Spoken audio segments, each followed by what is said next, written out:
اللهم ارزقنا فهم النبيين وحفظ المرسلين وإلهام الملائكة المقربين في عافية يا أرحم الراحمين. ربنا افتح علينا فتوح العارفين وعلمنا التأويل وفقهنا في الدين واهدنا إلى سواء السبيل. يا ربنا زدنا علما وارزقنا فهما. وصلى الله على سيدنا محمد وعلى آله وصحبه وسلم والحمد لله رب العالمين. تقبل الله منكم. السلام عليكم ورحمة الله وبركاته. الحمد لله القائل أعوذ بالله من الشيطان الرجيم إن عدة الشهور عند الله 12 شهرا في كتاب الله يوم خلق السماوات والأرض منها 4 حرم ذلك الدين القيم فلا تظلموا فيهن أنفسكم وقاتلوا المشركين كافة كما يقاتلونكم كافة واعلموا أن الله مع المتقين. Sesungguhnya jumlah bulan menurut Allah ialah 12 bulan. Sebagaimana dalam ketetapan Allah pada waktu Allah menciptakan langit dan bumi. Di antaranya ada 4 bulan haram. Itulah ketetapan agama yang lurus. Maka janganlah kamu menzalimi diri kamu dalam bulan-bulan itu. Dan perangilah kaum musyrikin semuanya. Sebagaimana mereka pun memerangi kamu semuanya. Dan ketahuilah bahwa Allah beserta orang-orang yang bertakwa. Al-Quran surah At-Taubah, yakni surah yang ke-9 dalam Al-Quran, ayat yang ke-36, Maha benar Allah dengan segala firman-Nya. Alhamdulillah, puji syukur kita kehadiran Allah Subhanahu wa taala. Di pagi hari ini kita diberi peluang hidup oleh Allah bersepenaan dengan kemuncaknya bulan Rajab, yakni 27 Rajab adalah kemuncaknya bulan Rajab, sebab pada hari tersebut, yakni pada 27 hari bulan Rajab tersebut berlakulah peristiwa yang agung, yakni peristiwa Isra dan Mi'rajnya Nabi kita Muhammad sallallahu alaihi wasallam, yang mana insyaallah minggu hadapan kita mengaji bukan pakai kitab ini, tapi kita tajuknya berkenaan dengan Isra dan Mi'raj. Nah, bagi kita umat Islam, bulan Rajab ini adalah bulan yang dimuliakan oleh Allah. Seperti tadi disebut oleh Allah, ada 12 bulan di sisi Allah. Mana 12 bulan yang di sisi Allah itu? Itulah dia Muharram, Safar, Rabiul Awal, Rabiul Akhir, Jamadil Awal, Jamadil Akhir, Rajab, Sya'ban, Ramadan, Zul Qa'dah, Zul Hijjah. Terbalik. Rajab, Sya'ban, Ramadan, Syawal, lagi apa? Syawal dengan terbalik. Muharram, Safar, Rabiul Awal, Rabiul Akhir, Jamadil Awal, Jamadil Akhir, Rajab, Sya'ban, Ramadan, Syawal, Zulqa'dah, Zulhijjah. 12. Tetapi kata Allah, minha 4 hurum. Dalam yang 12 itu ada 4. Dikenali dengan bulan haram. Haram itu maknanya suci. Bukan haram itu maknanya kotor. Nah, haram itu maknanya suci, seperti tanah haram ya. Tanah haram, tanah yang suci. Jadi 4 bulan ini itulah dia Zulqa'dah, Zulhijjah, Muharram dan Rajab. Jadi bahanakan bulan Rajab ini adalah bulan merupakan syiar Allah melalui peristiwa Isra dan Mi'rajnya Nabi Muhammad sallallahu alaihi wasallam. Oleh karena itu juga Allah sebut dalam Al-Quran, wa may yu'azzim sya'airallah fa innaha min taqwal qulub. Barang siapa yang mengagung-agungkan, membesar-besarkan, memuliakan syiar Allah, itu adalah pertanda mereka hatinya bertakwa. Jadi bulan Rajab ini adalah syiar Allah. Ya. Kalau kita baca Quran, Innas Safa wal Marwata min sya'airillah. Maksudnya betul. Safa Marwah itu juga merupakan syiar Allah. Ka'bah itu juga merupakan syiar Allah. Rasulullah sallallahu alaihi wasallam termasuk syiar Allah. Jadi sesiapa saja kata Allah yang membesarkan syiar Allah, maka itulah tanda hati mereka bertakwa. Jadi sesiapa yang mengagungkan bulan Rajab ini, maka pahala dia lebih daripada yang biasanya. Oleh karena itu, Rajab pun sudah mau melabuhkan tirainya, yang mana hari ini 27, 3 hari lagi Rajab melabuhkan tirainya, masuklah Sya'ban. Jadi kesempatan yang ada ini, mari kita rebut. Ya. Banyakkan amal ibadah kita, yang baca Quran kah, ya berzikir kah, ya bersedekah kah, ya qiyam kah, ya apa juga. Ya. Yang namanya amal-amal kebaikan, dibuat di bulan Rajab ini, Allah melebihi pahalanya. Kendati juga Allah beringat, apa kata Allah di situ? Fala tazlimu fihinna anfusakum. Dan pastikan kata Allah, jangan sesiapa yang melakukan kezaliman terhadap diri mereka. Demikian juga terhadap diri orang lain. Maksudnya apa ini? Barang siapa yang melakukan perbuatan-perbuatan zalim di bulan Rajab ini, ganjaran dosanya pun didabelkan oleh Allah Subhanahu wa taala. Sebab apa? Sebab dia mencemari syiar Allah, mencemari kemuliaan Allah. Maka jika sesiapa yang mencemari kemuliaan Allah, maka Allah akan menghinakan orang tersebut. Jadi elakkan melakukan kezaliman. Yang namanya zalim itu tidak hanya kita memukul bantai orang, sepak terjang orang, bukan. Itu di antaranya saja. Artinya zalim itu banyak cabangnya, banyak rencahnya. Ada orang tidak menzalimi dengan cara memukul, menyepak dan sebagainya. Tapi ada dilakukannya melalui lidahnya. Memfitnah, menghina, mencerca, menggibah. Malah ini adalah lebih dahsyat. Orang bijak berkata, ada harapan sembuh jika pedang melukai tubuh. Kemana obat hendak dicari jika lidah melukai hati. Bermakna lidah ini lebih tajam daripada pedang.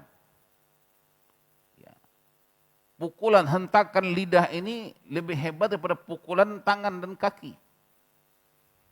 Nah, jadi maka saya katakan tadi, kelakuan perbuatan zalim itu bukan hanya dalam bentuk menyakiti fizikal seseorang, tapi juga termasuk menyakiti hati seseorang, menyakiti pendengaran seseorang, menyakiti mata seseorang. Kalau kita sakiti contohnya telinga mereka dengan kata-kata, itu juga merasuk ke dalam hati dia. Manakala kita sakiti dia melalui pandangan matanya, itu juga masuk ke hatinya. Sebab ini 3 anggota nih, 3 in 1. Inna sam'a wal basara wal fuada. Nampak itu?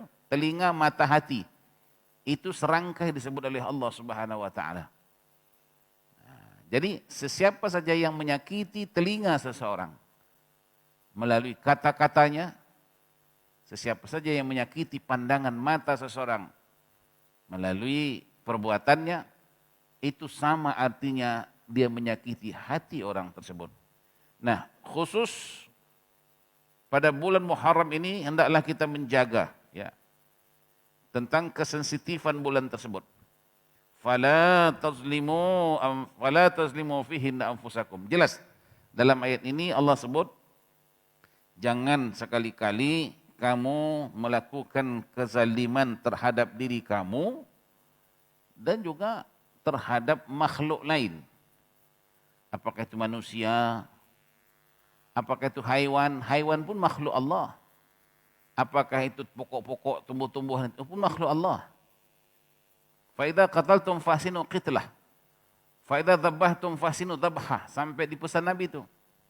Kalau kamu nak potong pokok tu potong bagus-bagus. Artinya apa? Tak boleh dipatah-patah sesuka hati begitu. Kecil aja sudah, yang Mak Haji patahkan ranting saja. Cobalah patahkan anak jari Mak Haji itu kecil aja apa. Makanya kalau kita baca sejarah, salah satu di antara pekerjaan-pekerjaan haram setelah berniat ihram, ada berapa itu? Ada 13 macam dia. Misalnya tidak boleh mematah, mencabut, kan ya? Tak boleh mematahkan, mencabut pokok-pokok, nama itu? Yang tumbuh di tanah haram itu. Nah, kan seperti itu, pokok-pokok. Kamu cabutkah, kamu patahkannya tanpa kepentingannya. Tanpa ada keperluannya.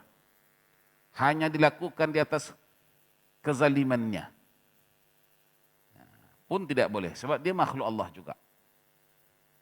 Demikian juga kepada binatang. Kata Rasulullah, manakala kamu nak sembelih, sembelih betul-betul.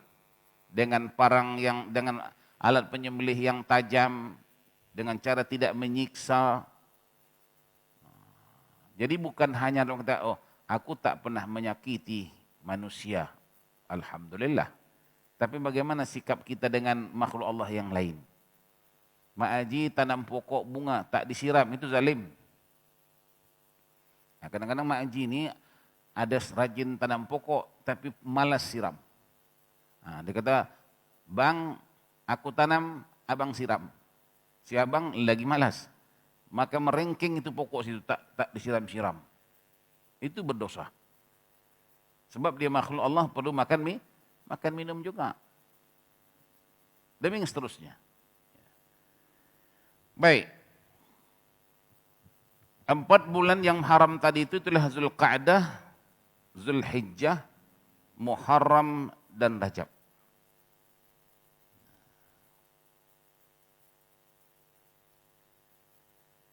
Syekh Qadi Abu Ya'la rahimahullah ta'ala berkata, apa kata beliau? Pada bulan-bulan tersebut, yakni yang 4 tadi itu, Zulqa'dah, Zulhijjah, Muharram dan Rajab itu, tidak dibolehkan sebenarnya diharamkan, ya, berbagai kezaliman, berbagai kejahatan yang disebut oleh Allah dalam ayat fala tazlimu anfihin anfusakum. Lalu kenapa pada bulan-bulan tersebut khususnya larangan tersebut amat-amat dititik beratkan oleh Allah? Jawabnya itu tadi. Karena di bulan tersebut Allah memuliakannya. Jadi kalau Allah sudah memuliakan itu bulan, takkan kita nak menghinakannya. Maka jika Allah memuliakan itu bulan, maka kita hendaklah mengambil kesempatan di atas kemuliaan itu. Dengan cara apa kita mengambil peluang kesempatan? Itu tadi saya katakan. Dengan kita melaksanakan amal-amal saleh sedaya kemampuan. Baca Quran bagi yang mampu baca Quran. Bagi yang tidak bisa baca Quran, dia boleh berzikir, dia boleh bertasbih, bertahmid. Ya. Juga dengan cara bersedekah, dengan cara membantu orang, banyak peluang-peluang yang boleh kita lakukan. Ingat bahwa kebaikan yang kita lakukan di bulan Rajab ini, saya katakan apa? Tidak sama ganjaran pahalanya di sisi Allah Subhanahu wa taala dibandingkan dengan di luar bulan-bulan tersebut.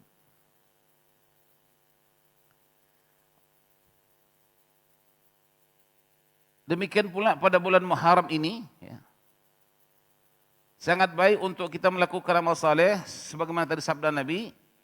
Di antara sabda Nabi yang bermaksud puasa yang paling utama setelah puasa Ramadan adalah puasa pada Syahrullah. Syahrullah. Yaitu Muharram adalah Muharram, Zulqa'dah, apa tadi Zulhijjah, Rajab. Sebab ini bulan Allah.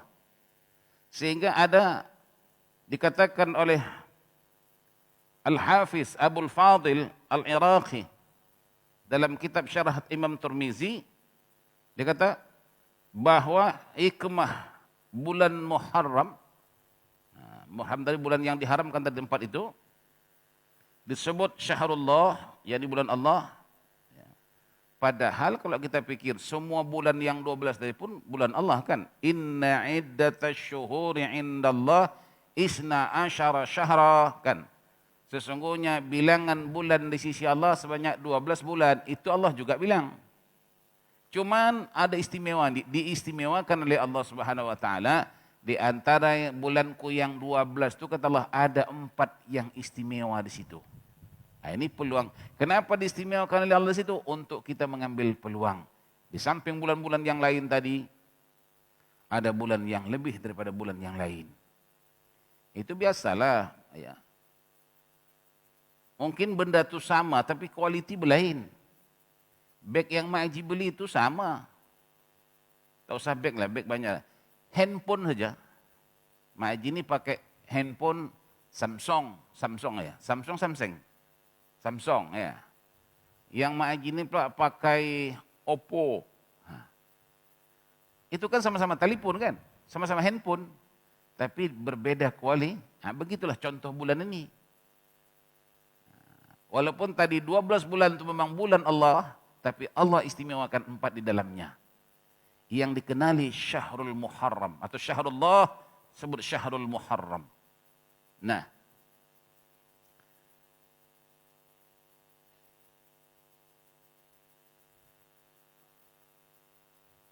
justru dilarang keras melakukan kejahatan. Dosanya berkali ganda.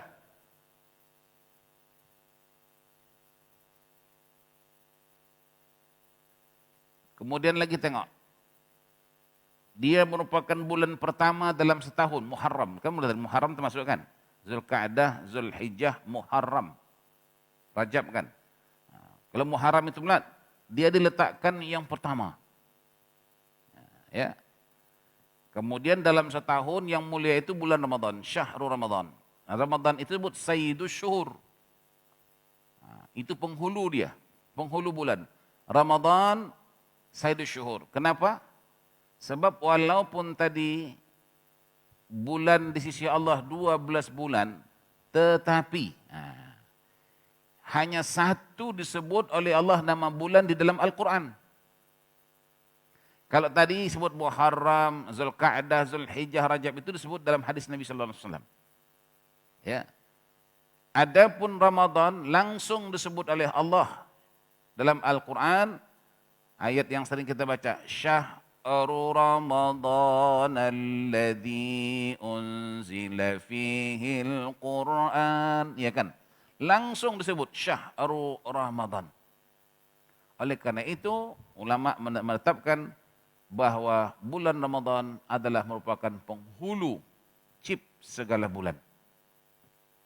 Ini semuanya, kata Rasulullah, hanya ada kepada umatku.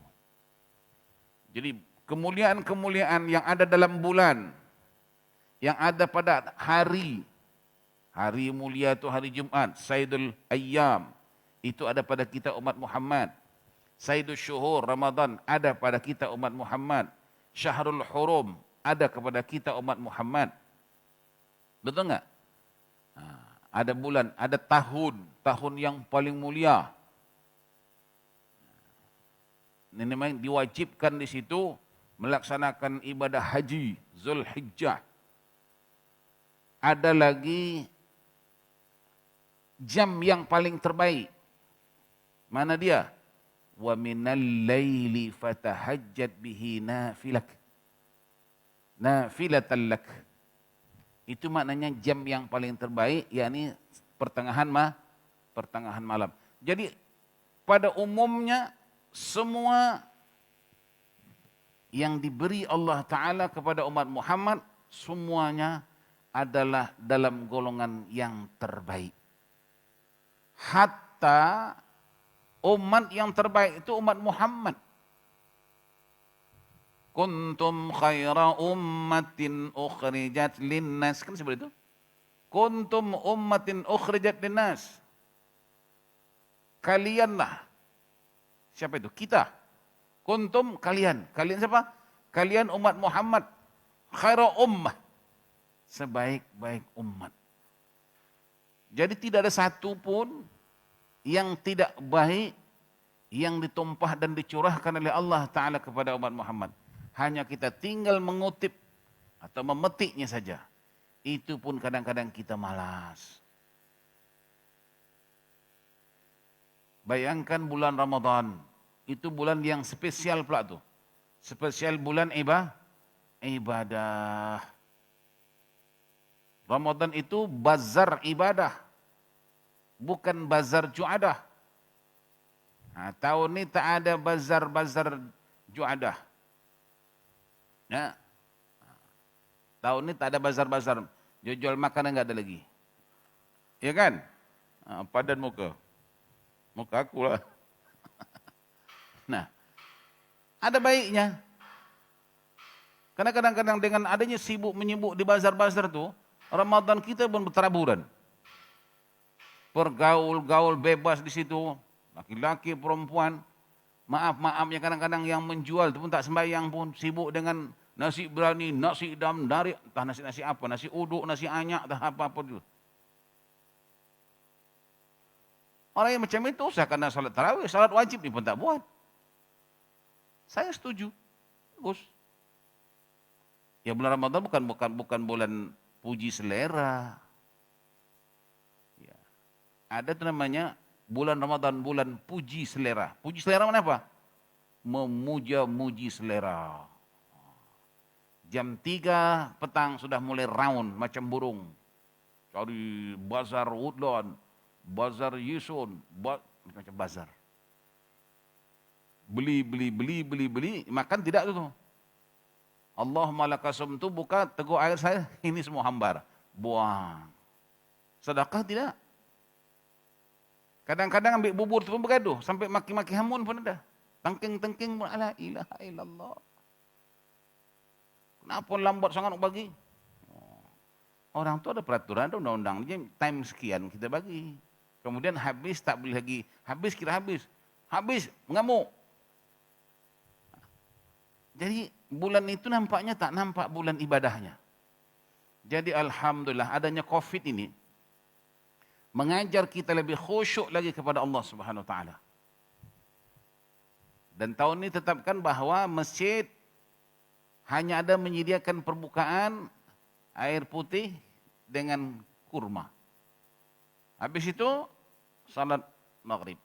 Habis salat maghrib, engkau pencar-pencarlah cari makan mana-mana. Kita masih lumayan lagi di sini. Kalau Masjid Yusuf ni mana Oko Santai yang dekat jual makanan.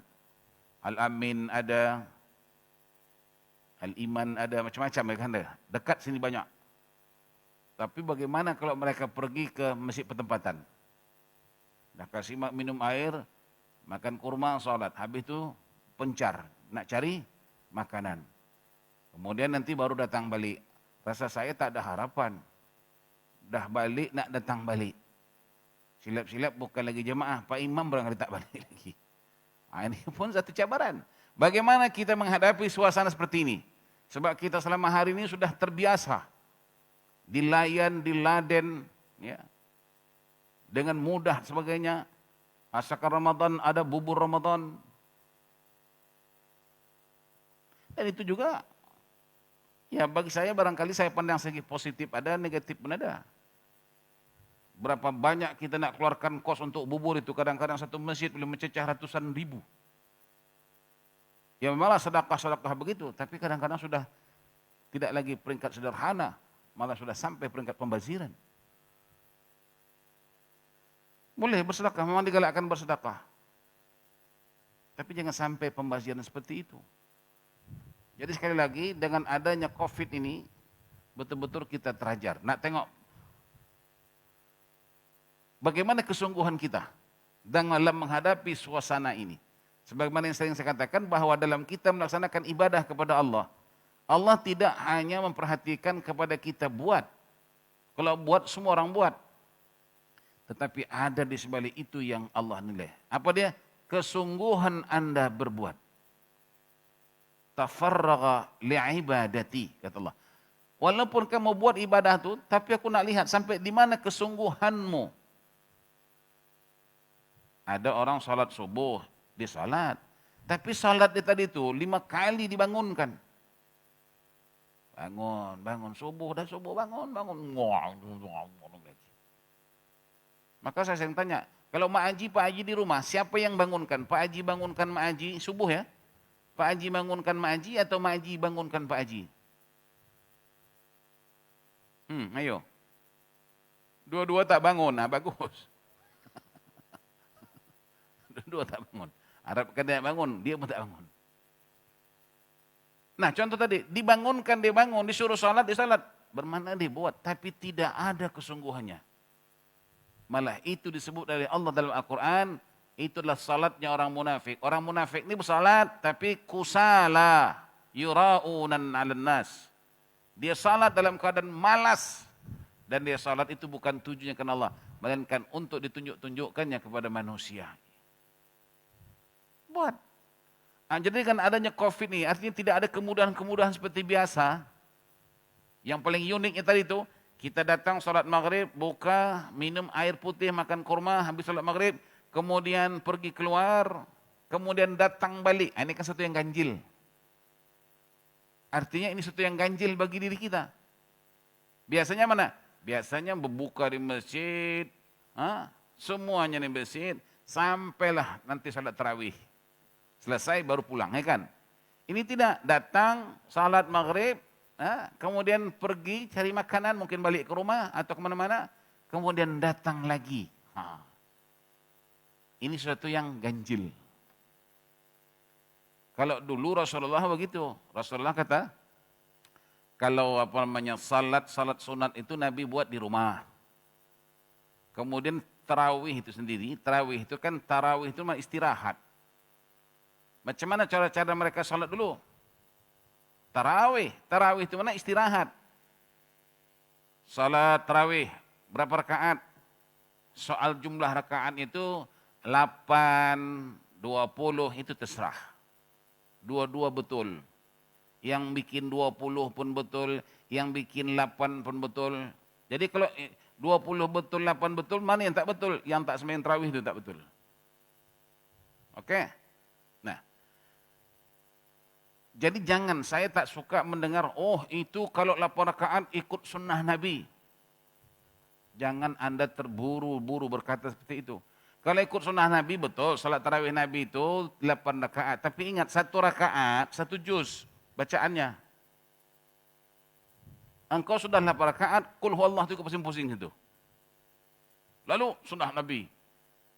Jangan mengkomersilkan Nabi kepentingan pribadi, haram. Kononnya dia berlagak macam Nabi bersalat. Jangan. Jadi kalau Anda nak buat 8, terserah. Yang nak bikin 20, silakan. Jangan mengkondem. Ya. Nah, kemudian Nabi tadi, 8 rakaat. Ingat ya, 1 rakaat 1 juz. Kemudian manakala mereka selesai salat 4 rakaat, istirahat. Inilah dia tarawih. Tarawih itu nak istirahat. Bagaimana caranya? Maka masing-masing pulang ke rumah. Pulang ke rumah, barangkali makan ada kadarnya. Kemudian datang balik beramai-ramai. Itu yang dibuat Rasulullah. Apakah kita boleh buat macam itu? Habis nanti 4 rakaat, masing-masing balik, Pak Imam balik, Mak Haji balik ke rumah masing-masing. Kemudian datang lagi, sambung lagi salat tarawih. Ada harapan? Tak ada harapan, Mak Haji. Maka saya katakan tadi, bukan lagi Pak Bilal, Pak Makmum, Pak Imam pun tak datang lagi. Jadi jangan kita terlalu mengkomersilkan Nabi. Ini Nabi, jangan.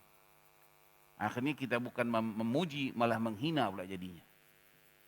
Nah, jadi ini nanti perkara baru. Datang balik. Kemudian tambah lagi dengan register barangkali, macam mengaji juga.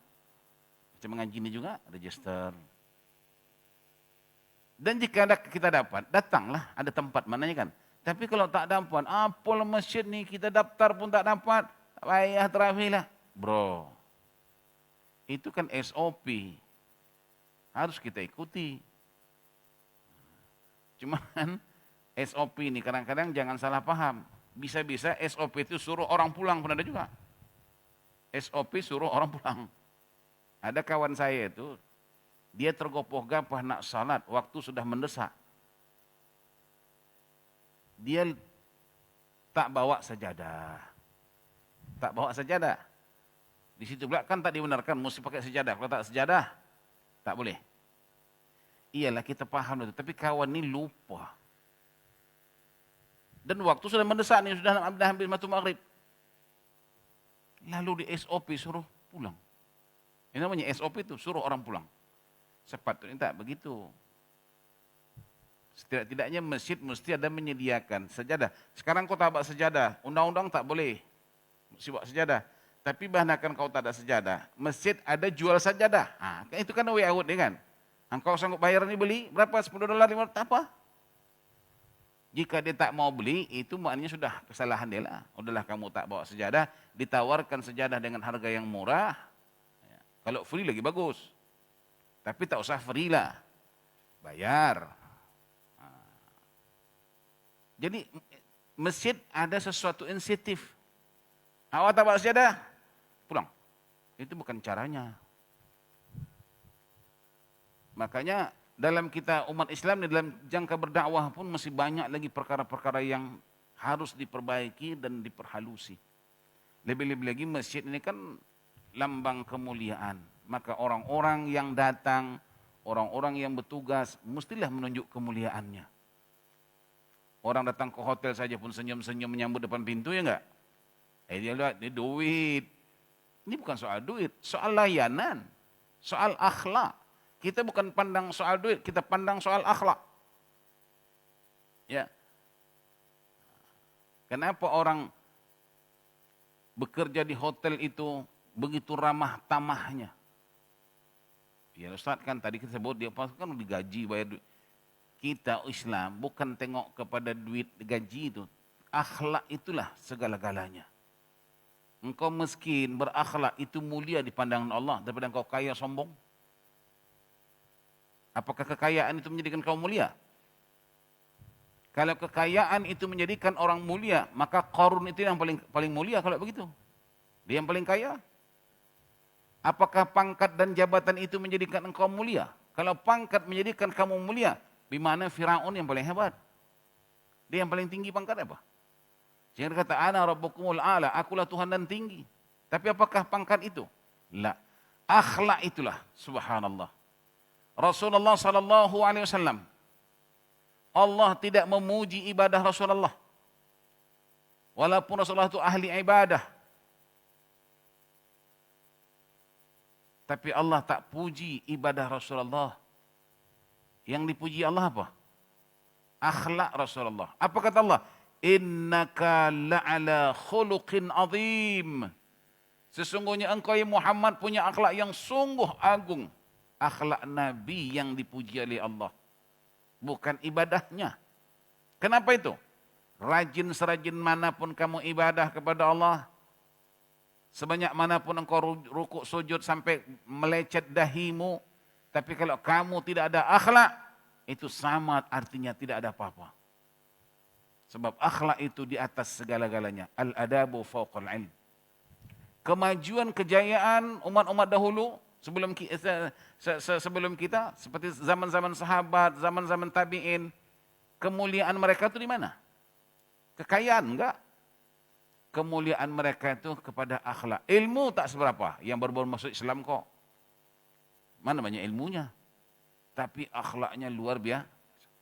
Sekarang dunia terbalik, ilmu tinggi-tinggi, profesor, doktor, universiti, apa-apa universiti. Ilmu tinggi, tapi akhlak tak ada. Maka ilmunya itu tidak ada nilai 1 sen pun. Katakan tadi, tengok ya, Allah puji akhlak Rasulullah. Bermana akhlak itulah yang merupakan kunci kejayaan hidup kita. Apalah artinya kamu punya ilmu tapi tak berakhlak? Apalah artinya kamu ahli ibadah tapi kamu tak berakhlak? Panggil alim tapi akhlak enggak ada, hilang alimnya itu. Katalah dia orang alim tapi akhlaknya tak senonoh. Orang kata, ini orang alim. Orang keling lagi bagus orang alim begitu. Sampai begitu kadang-kadang.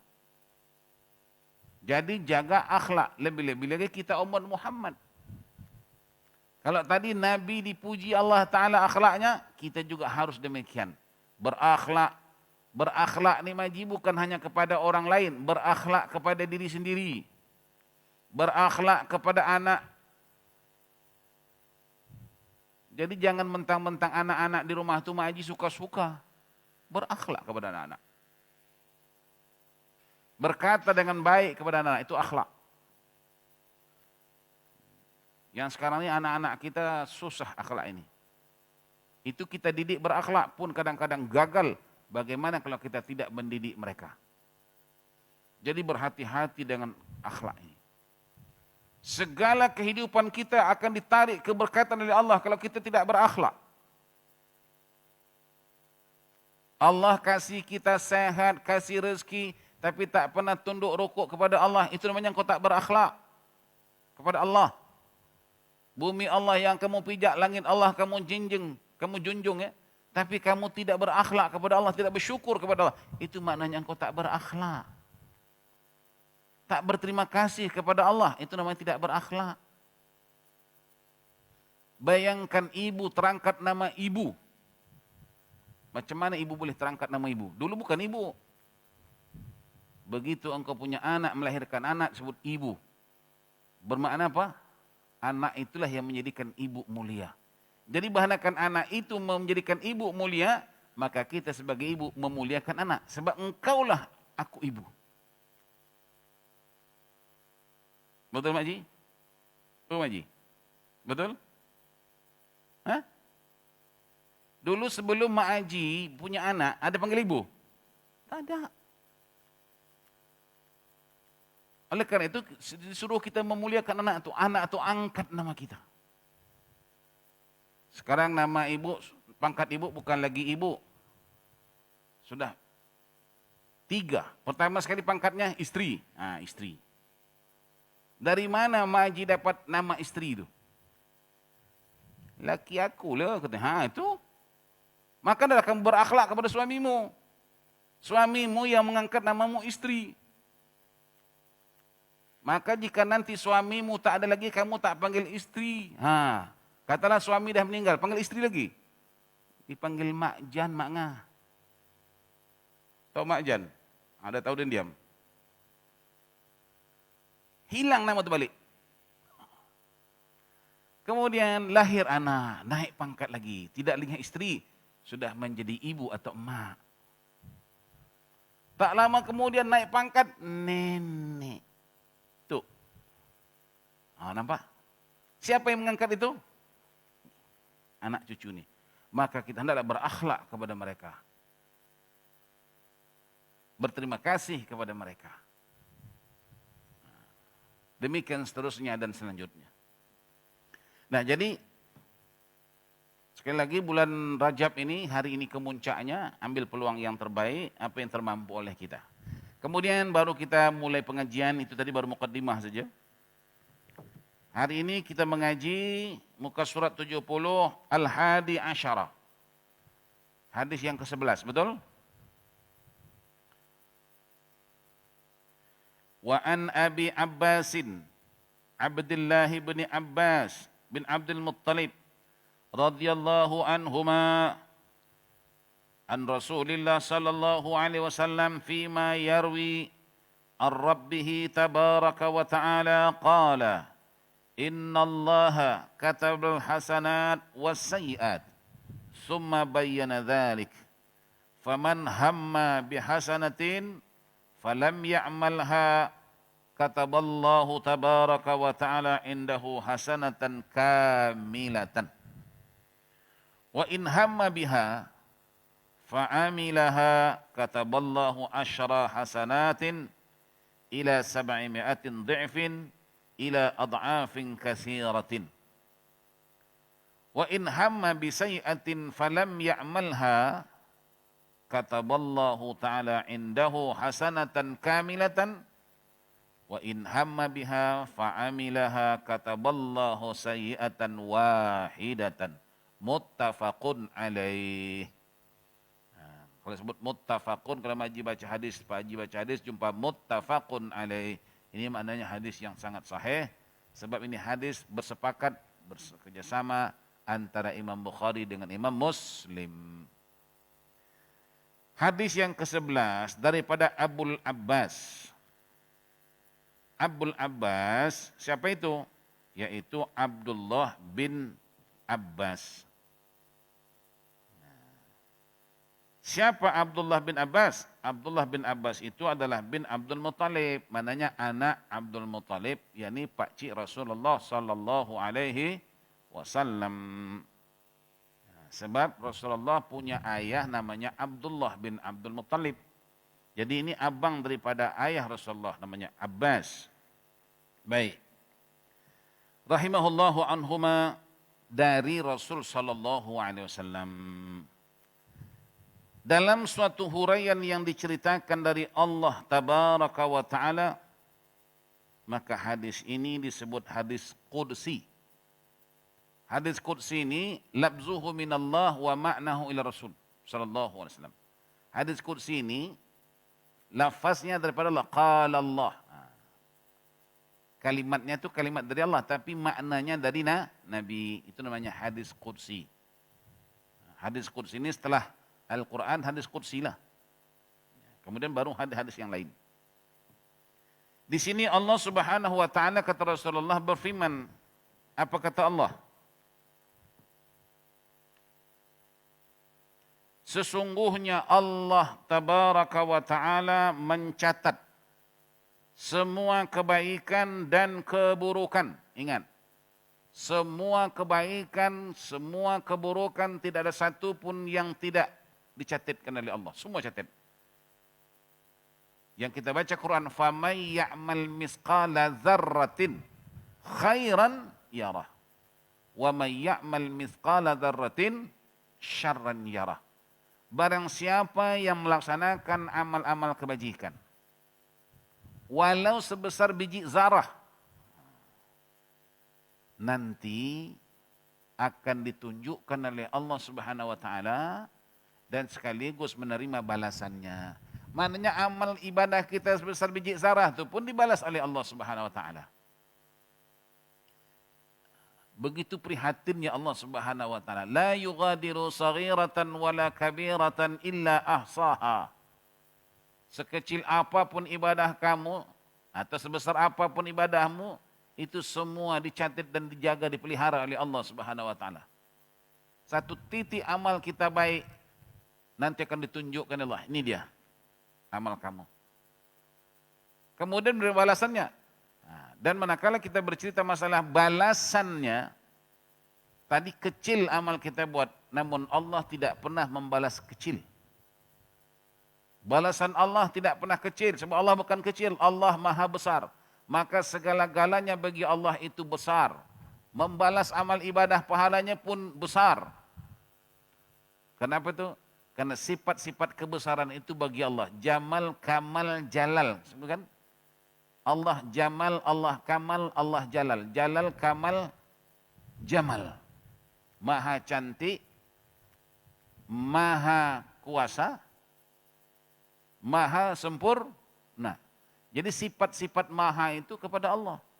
Jadi kalau Ma'aji tadi membuat amal sebesar biji zarah, Allah balas sebesar gunung Uhud. Kira-kira begitu. Sebab tidak ada kecil bagi Allah, tak ada kecil.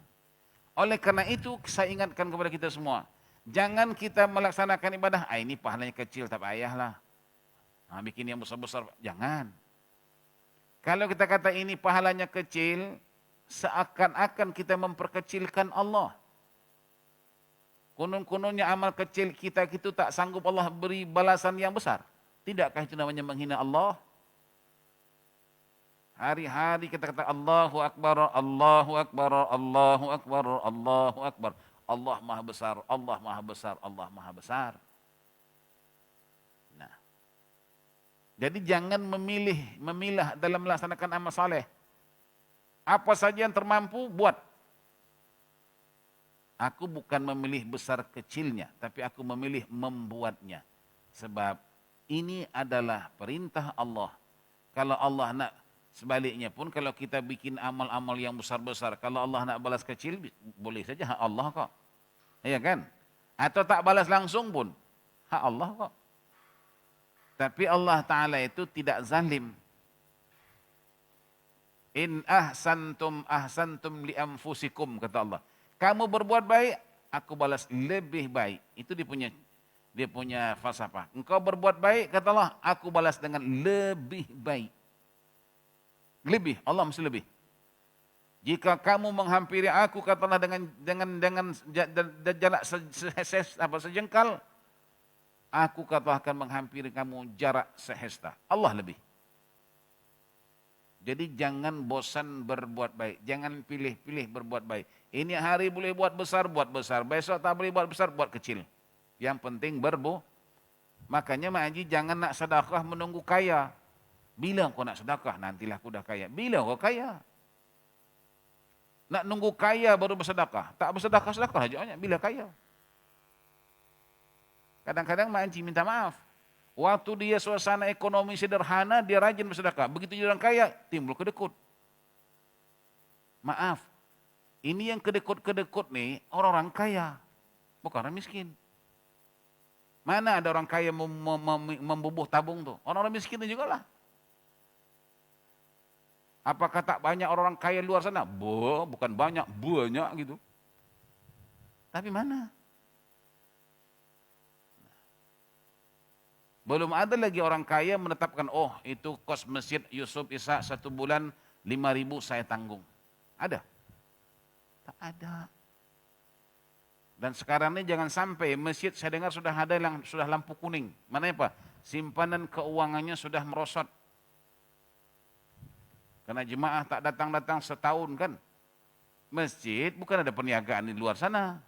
Masjid tidak ada punya restoran, tidak ada punya kedai besar di luar, tak ada.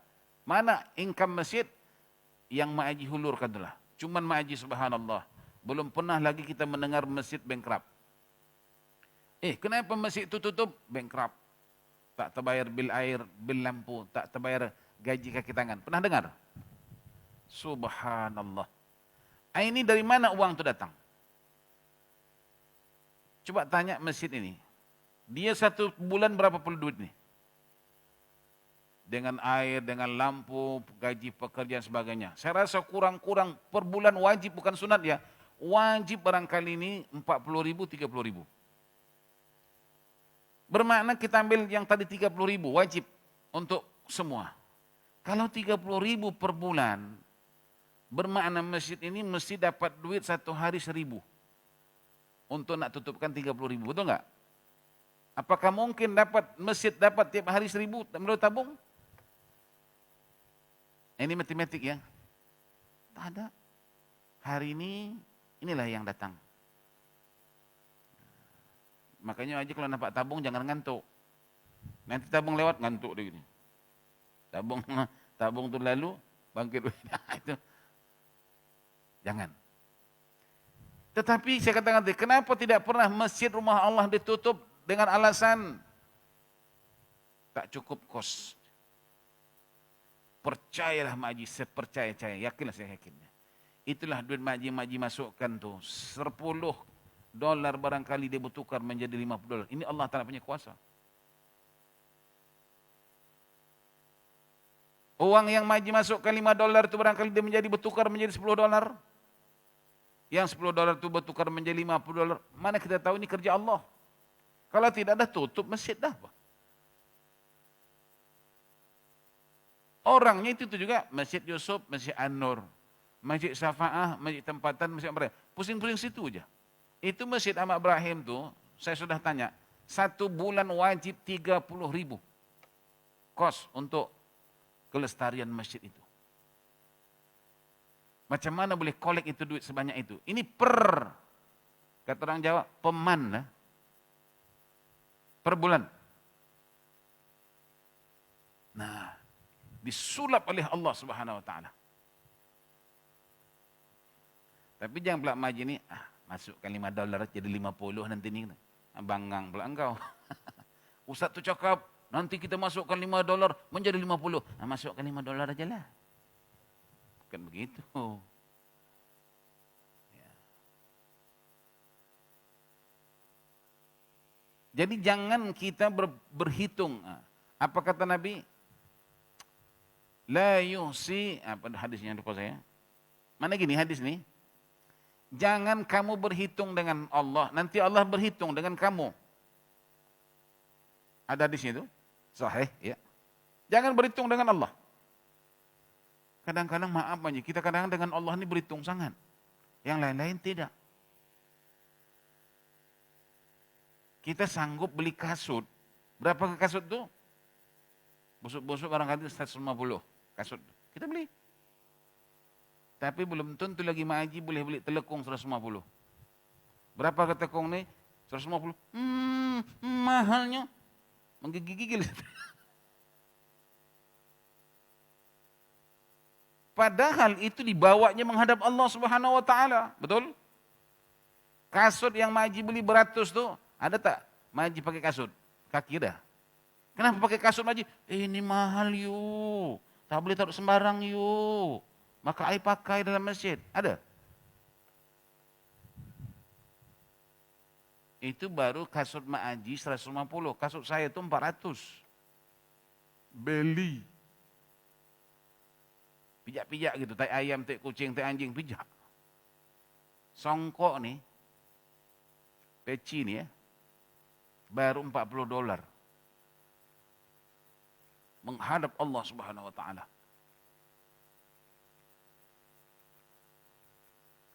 Kita berhitung dengan Allah, justru maaf. Kenapa kita semakin hari semakin kecut ekonomi kita? Sebab kita berhitung dengan Allah. Katalah engkau berhitung dengan aku, oke aku berhitung dengan kamu. Makanya orang-orang dahulu sahabat-sahabat Nabi nih, kalau jalan Allah tak pikir, seakan harta. Abu Bakar As-Siddiq itu sebelum Islam kaya raya. Begitu dia masuk Islam, di segi harta, dia termasuk orang yang papa ke dana. Kemana uang yang sebanyak itu? Diinfakkannya ke jalan Allah Subhanahu Wa Taala. Kalau tadi sebelum Islam dia kaya harta, tapi sekarang sudah Islam dia kaya pahala. Nampak?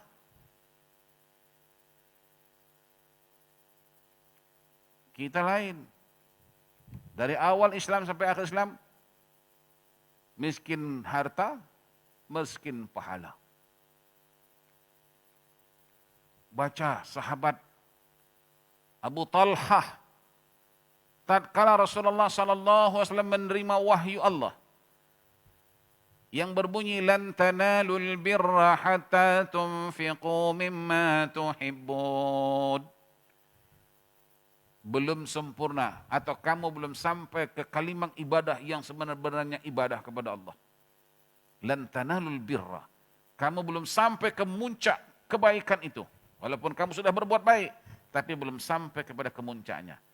Bila sampai, hatta tunfiqu mimma tuhibbun, kata Allah. Sehinggalah kamu mampu menginfakkan, mensedekahkan sesuatu yang paling kamu sayangi. Dalam yang banyak-banyak harta makji itu, mana makji yang paling sayangi, itu makji kasih. Itu baru sampai ke tahap birra. Lalu Abu Talhah menjumpai Rasulullah sallallahu alaihi wasallam untuk membacakan itu ayat wahyu tadi, Nabi bacakan. Yang arti ayat itu, kamu tidak sampai kepada kemuncak kebaikan, sehinggalah kamu mampu menginfakkan di jalan Allah mana harta yang paling kamu sayangi. Apa kata Abu Talhah? Ya Rasulullah, baginda sendiri tahu, yang saya ini banyak kebun kurma. Itu dulu Maji, di Madinah itu yang paling banyak kebun kurmanya ialah Abu Talhah. Dan di antara kebun kurma Abu Talhah yang paling cantik, yang paling bagus, namanya Birha. Di kebunnya itu ada sumur, airnya dingin, jernih, manis. Malah Rasulullah sering dulu bermain-main di kebun kurma Abu Talhah yang ini yang satu nih. Justru itu ya Rasulullah. Engkau sendiri tahu, engkau sendiri menyaksikan. Inilah satu-satunya kebun aku yang paling aku sayangi, yang paling aku cintai. Sekarang inilah aku serahkan kepadamu ya Rasulullah. Untuk dijadikan dana jihad fi sabilillah. Itu Abu Talhah.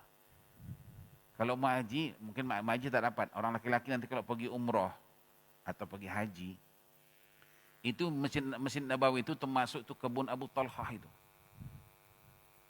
Maka ada itu banyak orang tak tahu itu. Dan itu memang Arab ditutupkan agar jangan nanti menjadi satu kerumunan ya. Kalau tak silap saya, ada satu tiang tuh, tiangnya 132. Iya, 132. Itu sengaja itu ditutup pakai karpet. Di bawah itu ada lantainya itu sengaja ditandai bulat.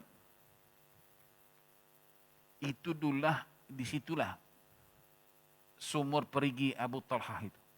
Yang dulu Nabi sering meminum situ airnya. Dan itu dirahasiakan mereka, yang tahu aja yang tahu, yang tak tahu tak tahu. Ada situ di bulatnya.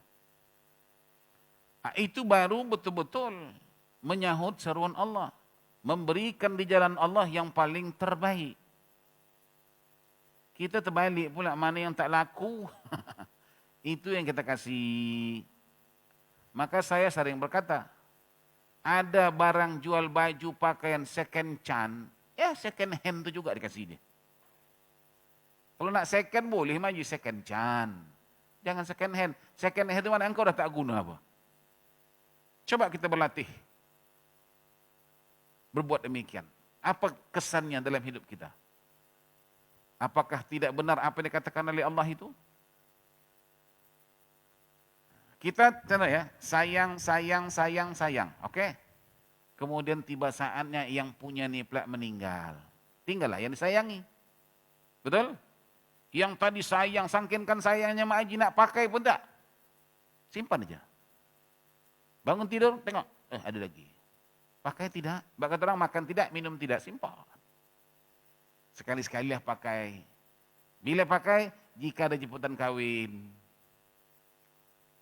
Tak ada pula kawin-kawin. Sebab itu dipakai untuk jemputan kawin. Tunggu orang kawin, tak ada kawin. Tunggu kawin, sekali Pak Haji kawin. Padan muka. Engkau pakailah Pak Haji kawin. Akhirnya kita mati pasti. Begitu kita mati, anak-anak kita lah nih. Berebutkan harta yang disayang, sangkinkan sayang ni mak tadi ya. Dipakai tidak, dimakan tidak, diinfakkan tidak. Nasib juga ada anak kadang-kadang yang saleh-salihah. Tapi pun saleh-salihah pun nak tengok-tengok juga. Tak boleh, oh ini harta mak ni dia pun sayang, kemarin dia tak pakai. Sampai tak dipakai kemana-mana, sangkinkan sayang dia. Justru sekarang dia dah meninggal. Tak apalah ini kita jual, kita wakafkan ke masjid. Tak boleh itu. Ini jadi harta pusaka. Jangan engkau sebagai kakak yang tua atau abang yang tua mempengaruhi adik-adik ini. Kita pun kalau kita ambil bukan kita kaya, tak ambil bukan miskin. Cantik bunyi. Tapi engkau tak tahu dalam adik-beradik itu ada yang maukan benda tu. Tapi abang Halung cakap aku segan lah. Aku seorang tak cakap aku segan. Dalam hatinya, alamak. Sedangkan mak hidup dulu aku dah mau ambil itu. Apalagi mak dah meninggal lagi masanya lah. Jadi macam mana caranya? Kau jadikan faraid. Kau dapat. Itu hakmu kan? Nah kalau rasa kamu sayang, cinta mak, yang kau punya kau jual, kau wakafkan atas nama mak. Itu boleh. Tapi kalau begitu aja tak dibagi-bagi wakafnya, tak boleh. Tak terima Allah Ta'ala itu. Itu satu. Yang kedua, kebanyakan kita melanggar firman Allah. Allah kata apa? Hendaklah kamu berinfak itu sebelum mati. Wa anfiqu mimma razaqnakum min qabli an ya'tiya ahadakumul maut. Kan sebut Allah. Hendaklah kamu berimpak di jalan Allah itu sebelum kamu mati. Ini tadi dibuat sesudah mati. Yang buat sudah mati ini bukan si mati. Ini hanya insentif anak-anak. Pahalanya terserah kepada Allah lah. Sebab apa? Kalau memang dulu si arwah ni tahu kan pahala, kenapa masa dia hidup dia tak wakafkan? Tak sedekahkan? Setelah mati engkau sedekahkan. Nasib baik dia tak hidup. Kalau hidup dia cekik kau.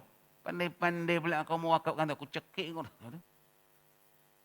Ini hati-hati Mak Haji. Jangan sampai kita boleh berbuat, kita tak buat. Begitu kita tak boleh buat, orang lain buat. Itu dah second itu. Nak tahu kita betul-betul ikhlas, kita. Hak kita. Itu tadi hak orang sudah berpindah hak begitu engkau mati, putus segalanya. Ini hak orang, hak waris. Itu warislah berbuat. Bukan you membuat. Buat padahal kita boleh buat, cuman kamu tak mau buat, kan itu masalah dia. Nah, itu satu Mak Haji. Yang kedua, barang-barang kemas Mak Haji itu tak payah simpan banyak-banyak, pakai sederhana sudah, yang lain jual, wakafkan. Saham akhirat. Jangan Mak Haji simpan cincin, simpan gelang, sampai gelang kaki pun ada. Nanti Mak Haji meninggal, Pak Haji kawin lagi, engkau. Dia kawin satu hal, tapi cincin tu pula, cincin Mak Haji dipasangkan sama Mak Angah tu. Mak Angah puja mata kata Pak Haji. Pak Haji masukkan cincin. Mak Haji tengok dari kubur. Aku cekik engkau. Apa cekik? Engkau dah tercekik. Jangan buat kerja bodoh Mak Haji. Pak Haji ni bukan boleh percaya sangat. Bukan Pak Haji lah, Pak Haji luar sana lah. Kalau pun ada sama juga. Iya. Di saat kita boleh berbuat, ya buat. Kenapa kita bodohkan diri kita?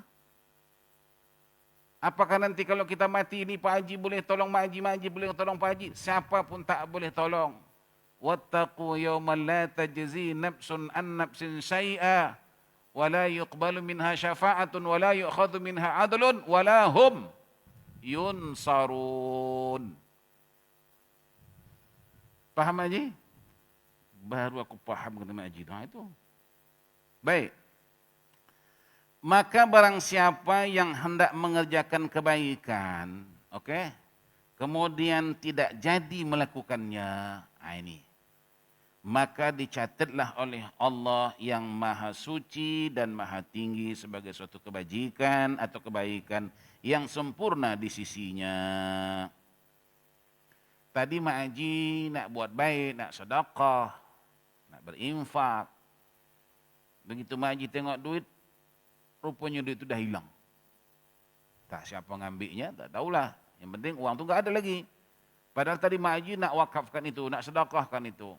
Nah, walaupun demikian Mak Haji tak jadi wakaf, Allah tetap catatkan pahala itu sudah. Sebab Mak Haji memang nak buat, tapi uangnya kececeran atau sebagainya. Sama juga Mak Haji malam niat bangun salat tahajud. Nanti bangun tengah malam nak salat tahajud. Mak Haji pun tidur dengan harapan nanti bangun jam sekian. Alhamdulillah taqabbalallah. Subuh pun hanyut. Itu Mak Haji sudah dapat pahala itu. Sebab ini ada kena-mengena dengan niat kan. Niat baik dia itu tak jadi, tak kesampaian. Tapi jangan pula Mak Haji nak bangun tengah malam tadi, jam sekian-sekian. Sekali bangun, dalam hati, sekejap lagi lah. Dalam 10-20 menit lagi boleh tambah. Mak Haji pun tidur. Tak bangun sampai pagi. Itu subuh itu pun berdosa, itu tak dicatat pahala. Sebab sudah diberi peluang oleh Allah. Yang tadi itu memang langsung dia tak terbangun. Melainkan subuh tadi, lepas subuh dia bangun. Itu subuh tinggal itu pun tak berdosa. Cuman wajib diqadha. Di sini maknanya apa? Kita digalakkan berniat baik dan memang nak buat. Jangan berniat baik tapi dalam hati tak nak buat. Itu lain, itu nipu nama itu.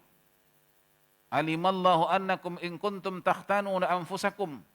Allah tahu jika kamu itu mengkhianati dirimu atau kamu khianati orang. Niat baik, tapi dalam hati tak nak buat.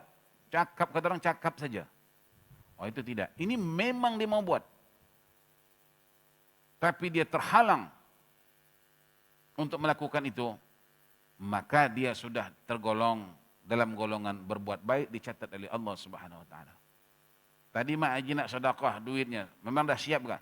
Tahu-tahu pula anak sakit masuk hospital, perlukan duit. Maka duit itu juga Mak Haji gunakan hospital.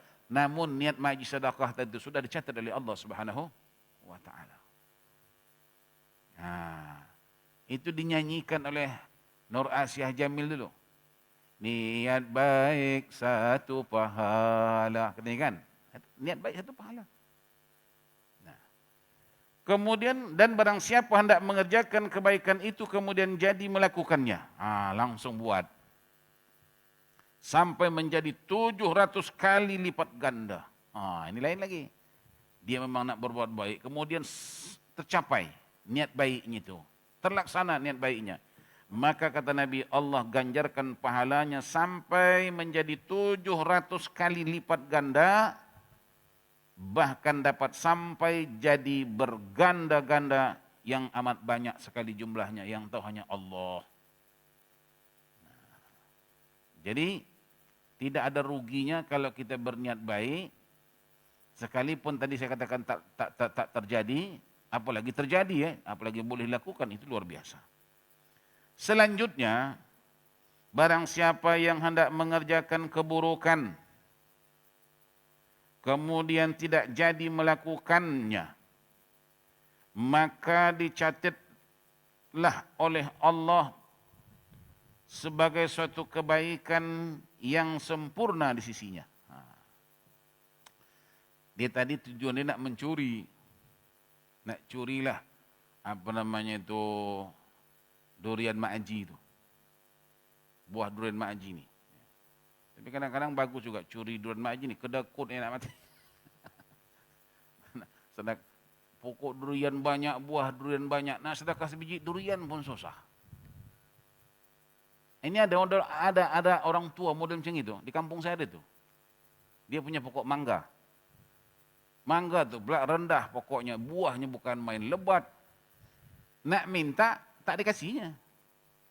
Okey? Kita nak curi, dia hari-hari situ. Dia takut sangat pokok mangga itu, buah mangga itu ambil orang.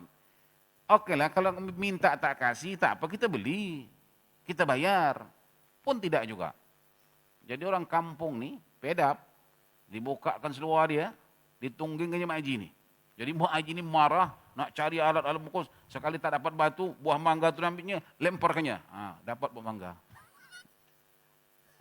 Ya, paham cerita itu? Sangkin kan marahnya Mak Haji ditunggingin tadi dia nak cari batu, nak lempar ni orang tungging ini, tak dapat batu. Sekali dia, buah mangga tu dipetiknya, itu dilemparkannya. Oh, rupanya ditungging baru dapat. Kalau tak tungging, tak dapat. Itu orang kedekut macam itu. Nah, jadi hamba Allah tadi nak curi buah durian Mak Haji ini contohnya. Ya. Tapi sebelum dilakukannya perbuatan jahat mencurinya, dia fikir-fikir. Datang ilham. Hembusan malaikat. Sehingga dalam hatinya, kalau kita curi buah durian Mak Haji ini, sedangkan ini pencarian hidup dia. Ini bakal pencarian harian dia. Kalau kita curi kan susah dia, menyusahkan dia. Timbul insaf. Insaf. Dia ghostan, tak jadi buatnya. Itu Allah tuliskan pahala untuk dia. Sebab dia tidak jadi curi itu atas dasar keinsafannya. Ada timbul rasa ihsan dia. Rasa kasihan dia dengan Mak Haji itu. Paham itu? Lain halnya, dia nak curi, macam saya katakan tadi. Tunggu malam. Nanti Mak Haji itu dah tidur, kita curi lah. Sekali Mak Haji itu pula tak tidur-tidur sampai pagi.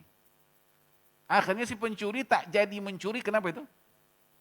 Karena Mak Haji itu tak tidur-tidur. Kalau Mak Haji tadi tidur, habis. Bermakna dia tak jadi curi itu bukan kena ihsan dia. Kena Mak Haji itu. Orang macam ini Allah tuliskan dosa bagi dia. Walaupun dia tak jadi buat. Sebab dia tak jadi buat itu alasannya, alasan yang punya ada di situ. Jadi kalau siapa nak mencuri, mesti ada niat macam itu. Ya. Kalau niat dia nak curi tadi tak jadi, kena keinsapan ihsan dia dapat pahala. Tapi kalau kena orang jaga situ sehingga dia tak boleh berbuat apa-apa, itu dia tetap dituliskan dosa di sisi Allah Subhanahu wa taala.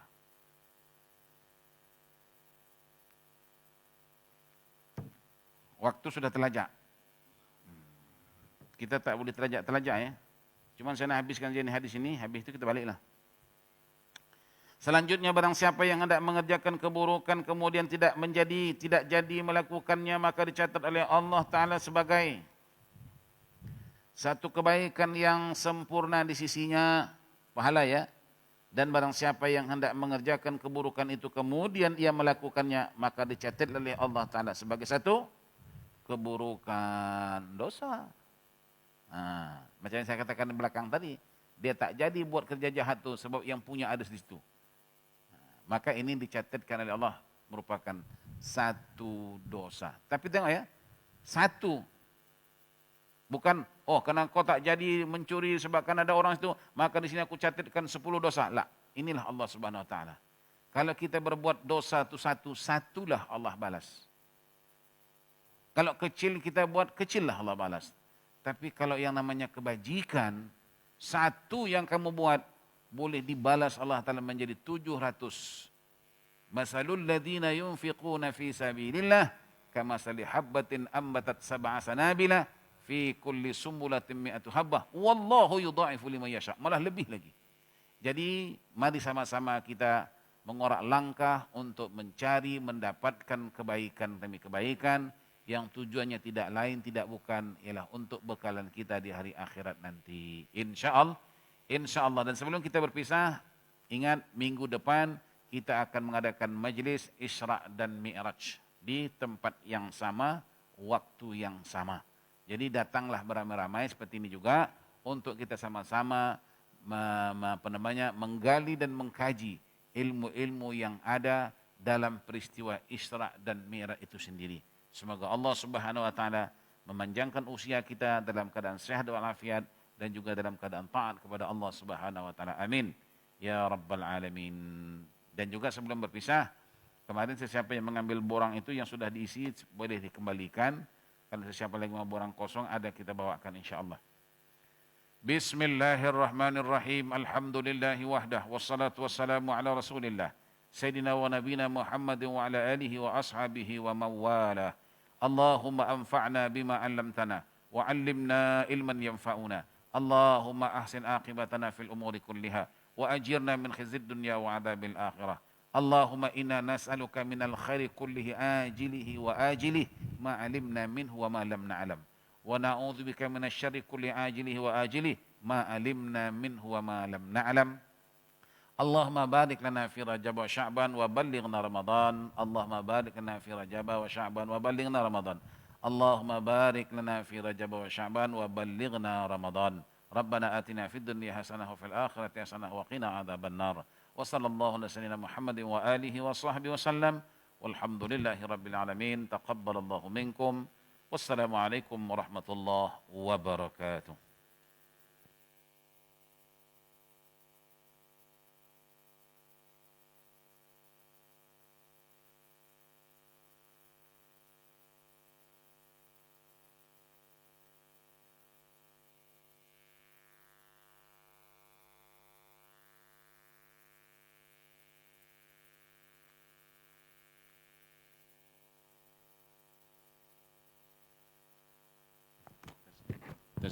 Jadi